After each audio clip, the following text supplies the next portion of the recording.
మన దేశంలో డాక్టర్ బాబాసాహెబ్ అంబేద్కర్ ఇచ్చినటువంటి గొప్ప రాజ్యాంగం, ఆ రాజ్యాంగం ద్వారా మాత్రమే రాష్ట్రపతి గారు కావచ్చు, ప్రధానమంత్రి గారు కావచ్చు, రాష్ట్రంలో గవర్నర్ గారు కావచ్చు, ముఖ్యమంత్రి గారు కావచ్చు, స్పీకర్ గారు కావచ్చు, రాజ్యాంగబద్ధంగా వచ్చినటువంటి బాధ్యతలు అవి. ఎవరెవరు ఏ బాధ్యతల్లో కూర్చున్నారో ఆ బాధ్యతలు సక్రమంగా నిర్వహించేటువంటి బాధ్యత కూడా వాళ్ళకే అప్పచెప్పిండ్రు. ఒక్కొక్క సందర్భంలో వాళ్ళ బాధ్యతలు మర్చిపోయి ఆ చైర్ని అడ్డం పెట్టుకొని ప్రజాస్వామ్య విలువల్ని, స్ఫూర్తిని అగౌరవపరిచే ప్రయత్నం చేస్తున్నప్పుడు అంతిమంగా మళ్ళీ కోర్టులు, సుప్రీంకోర్టు కావచ్చు, రాష్ట్రంలో హైకోర్టు కావచ్చు, బాధ్యతలు గుర్తు చేసే కర్తవ్యాలు సాంప్రదాయబద్ధంగా మలుచుకోవాలని చెప్పేటువంటి సూచనలు ఉంటాయి. ఇవాళ మా ముగ్గురు శాసనసభ్యుల సస్పెన్షన్ని గౌరవ హైకోర్టు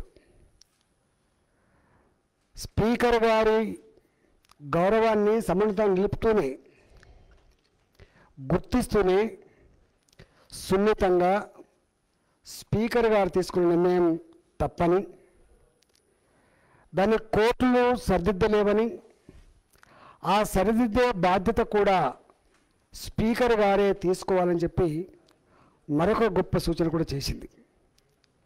కానీ దురదృష్టవశాత్తు కోర్టు ఇచ్చినటువంటి స్ఫూర్తి ఏదైతే ఉందో, ఇచ్చిన గౌరవం సూచన ఏదైతే ఉందో, దాన్ని తుంగలో తొక్కి ఒక దుష్ట సాంప్రదాయాన్ని ఇవాళ వారు మళ్ళీ మమ్మల్ని సస్పెండ్ చేయడం అనేటువంటిది దురదృష్టవశాత్తు తన గౌరవాన్ని నిలుపుకోలేదని మేము అభిప్రాయపడతా ఉన్నాం.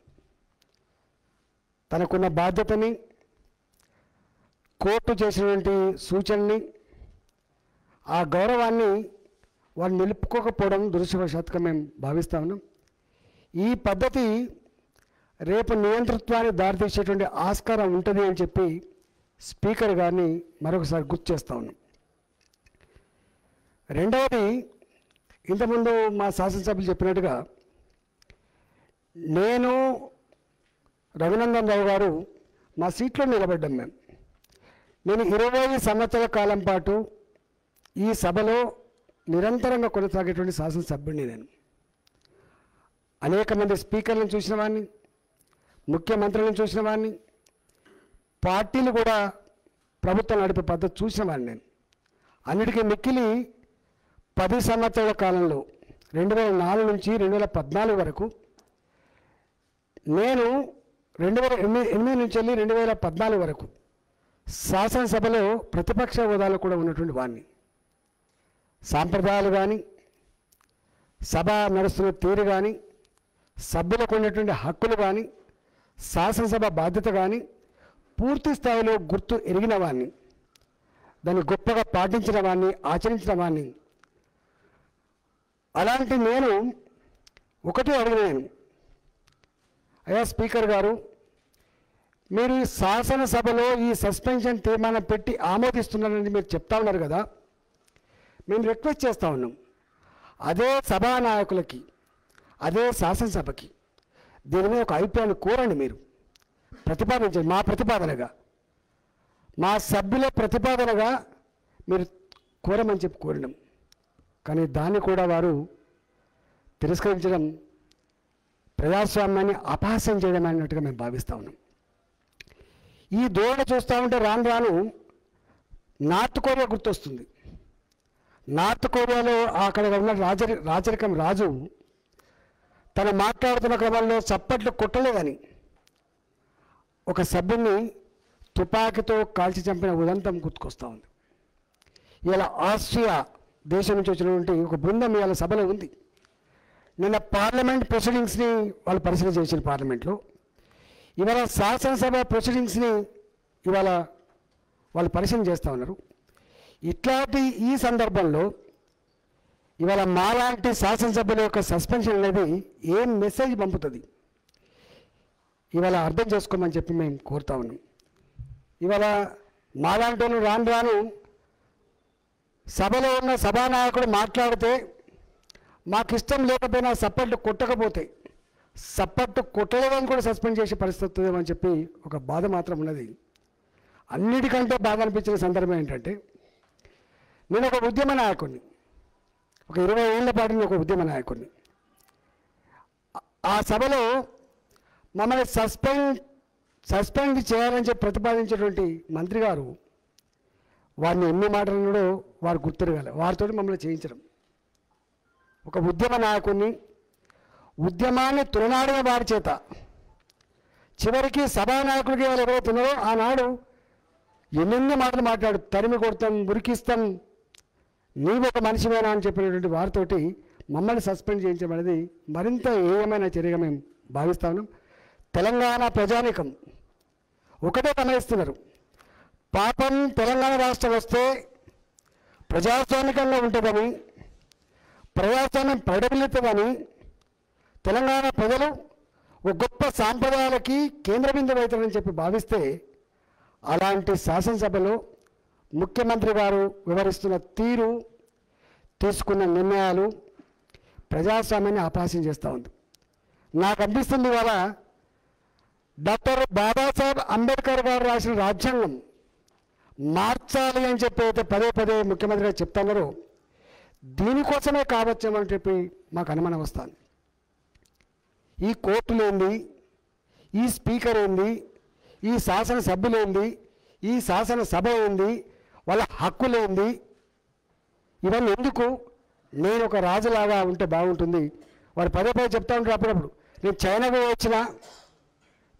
వచ్చినప్పుడు ఎట్లుంది అని మేము అడుగుతా, వారు అన్నారు ఒక మాట, చైనాలో కనుక ఎవరన్నా ఆ ప్రభుత్వాన్ని విమర్శించినట్టు కనుక వాళ్ళకి సమాచారం ఉంటే ఆ మనిషే మాయమైపోతామని చెప్పిండ్రు, ఆ మనిషే మాయమైపోతామని చెప్పిండ్రు.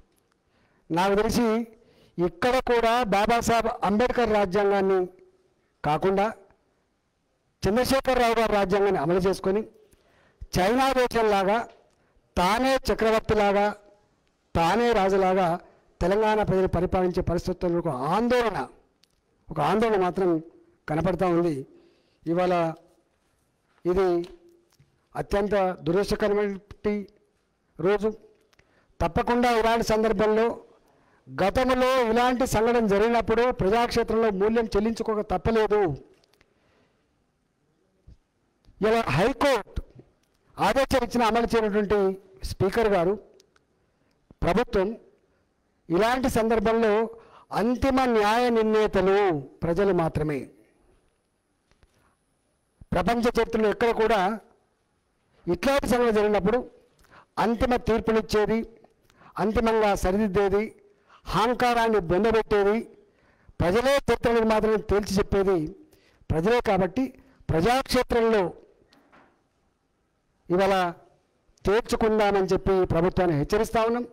దాంట్లో భాగంగానే ఈ నెల 15వ తారీఖు నాడు ఇందిరా పార్క్ దగ్గర మాజీ ఎమ్మెల్యేలు కావచ్చు, మాజీ ఎంపీలు కావచ్చు, రాజ్యసభ సభ్యులు కావచ్చు, జిల్లా పరిషత్ చైర్మన్లు కావచ్చు, వాళ్ళు కార్పొరేటర్లు కావచ్చు, ప్రస్తుత ఎమ్మెల్యేలు కావచ్చు, రాజ్యాంగాన్ని పరిరక్షించండి, నియంతృత్వాన్ని బొందబెట్టండి అనేటువంటి న్యాయంతో రేపు ఇందిరా పార్క్ దగ్గర మా రాజాసింగ్ గారి నాయకత్వంలో మేము ఆ దీక్ష చేయబోతా ఉన్నాం.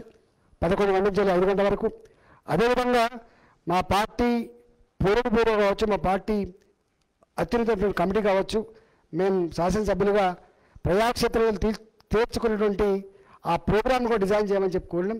దాన్ని కూడా త్వరలోనే మేము ప్రకటిస్తామని చెప్పి తెలియజేస్తా ఉన్నాం. ఏది ఏమైనప్పటికీ కూడా ఇవాళ యావత్ తెలంగాణ ప్రజానీకం అంతా కూడా సిగ్గుతో తలదించుకునే పరిస్థితి వచ్చింది. వీరేనా మా ముఖ్యమంత్రి, వీళ్ళేనా మా పాలకునే పరిస్థితి వచ్చింది. ఇది మంచిది కాదు. తెలంగాణ ప్రజానికం దీన్ని గుండెల్లో పెట్టుకుంటారు. సందర్భం వచ్చినప్పుడు గతంలో ఇలాంటి వాళ్ళకి ఇలాంటి గుణపాఠం చెప్పిందో కర్రుగాల్చి వాత పెట్టిందో తెలంగాణ ప్రజలు కూడా తప్పకుండా కర్రుగాల్చి వాత పెడతారు. ఆయన పదే పదే అన్నట్టుగా ప్రధానమంత్రి గారిని గురించి కానీ కేంద్ర ప్రభుత్వం గురించి కానీ ఎట్లా మాట్లాడుతుండో అంతిమంగా తెలంగాణ ప్రజాక్షేత్రంలో శిక్ష అనుభవించేది కేసీఆర్ మాత్రమే చెప్పి హెచ్చరిస్తాను. హాయ్ ఫ్రెండ్స్, మా టుడే టుమారో యూట్యూబ్ ఛానల్ చూస్తున్నందుకు చాలా థ్యాంక్స్. మరిన్ని లేటెస్ట్ వీడియోస్ కోసం వెంటనే సబ్స్క్రైబ్ చేయండి. అలాగే ఈ బెల్ ని కూడా రింగ్ చేసేయండి. మా నోటిఫికేషన్స్ అన్ని మీ మొబైల్లో వస్తాయి. అలాగే మా వీడియోస్ మీకు నచ్చితే లైక్ చేయండి, షేర్ చేయండి, నచ్చకపోతే కామెంట్ చేయండి.